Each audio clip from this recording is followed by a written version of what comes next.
pia za Kitonga, Chedula zilimponza.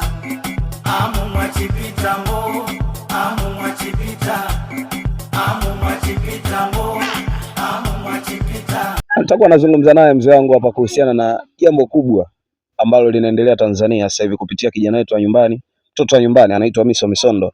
Bwana mzee, Miso Misondo ameachia kitu. Miso Misondo, Chino, bwana bila kumsahau Dully Sax, kari wa Bongo Flava Tanzania. Bwana amefanya kitu kimoja kikubwa sana kusini mwa Tanzania. Hii habari kwanza umeipata?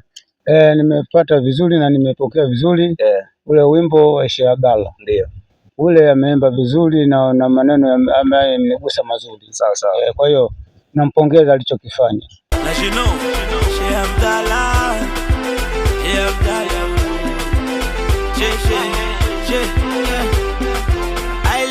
Yani kuna muda nije, kuna muda vitosi.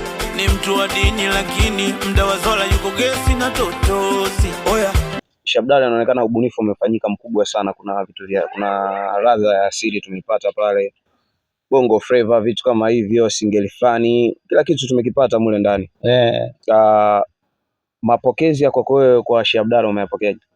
Mapokezi ya ule wimbo wa Shabdala kwa kweli nimeyapokea vizuri. Ndio. Kwa sababu ameweka ladha ya vionjo, ametumia sauti ya nani, ametumia ule lugha ya taifa, alafu hatimaye akaingiza kilugha. Sasa kwa hiyo vile vipande vya kilugha vinatugusa sana.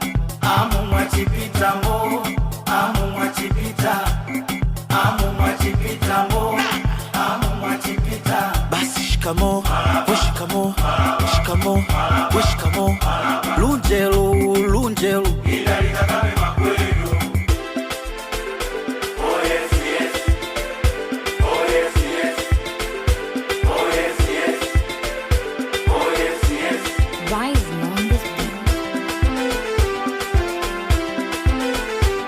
Unawaambiaje Watanzania ambao wametoka kuiangalia Shabdala na kuisikiliza? Wale ile nyimbo ya Shabdala au na kuisikiliza. Sasa tulie wengi, tuendelee kumsupport yule kijana afike mbali zaidi. Sawa.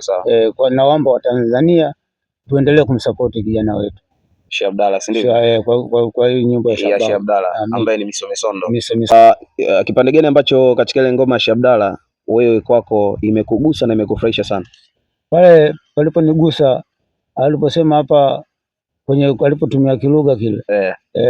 Pale penye kilugha pamenigusa zaidi. Na pale aliposema kwamba Shabdala basi kwenda mambo ya guest basi pale kwa kweli vile amehamasisha. Aeleweki yani kuna muda nije, kuna muda vitosi. Ni mtu wa dini lakini mda wa zola yuko gesi na totosi. Oya mmesikia, mtaa wa pili shakafumaniwa. Katika vuta ni kuvute, kajitundika dela kakimbia. Naomba kiberiti, naomba kiberiti, naomba kiberiti. Ni mchome. Wewe sio Shabdala, hauko kama Shabdala? Hata mimi ni bwana Kubuka, sio Shabdala. Yale ya Shabdala tu yale. Maana Shabdala bwana alikofanya Shabdala kweli Shabdala kabisa. Neno la mwisho unamwambiaje Miso Misondo kuhusiana na ngoma ya Shabdala na ngoma zingine ambazo zinazofuata? Lakini pia ningetamani nipate sauti ya mzee wangu pale Mitema. Mimi kama mkubwa ninamsupport kijana yule. Na nawaomba wazee wenzangu tumwombee dua, mtoto amefanya vizuri na aendelee kufanya vizuri. Kwa kwetu anatuinua kusini, kwanza kunaanza kusikika, kuna changamuka. Tunaona wa Magondo wenzetu wanayepele Tongo Yanga, sijui kijana nani Harmonize. Sasa na sisi Misondo basi hata mimi nitampa mjukuu wangu. Maana mwisho nitampa na mimi nitampa mjukuu wangu. Na wasupport ile vijana inshallah. Bwana tisha sana. Huyu ni mzee wangu Kubuka. Tulikuwa tuko live kupitia mahojiano ambayo kubwa zaidi tumeweza kumjua mzee Kubuka ni mtu aina gani, lakini pia tumepata maelezo machache kuhusiana na ndugu yetu, kipenzi chetu, familia, anaitwa Miso Misondo, Chigugu, stand up kama da. Nyuma kama niko na mkare hizi kazi anaitwa Babu K Babu Kaji.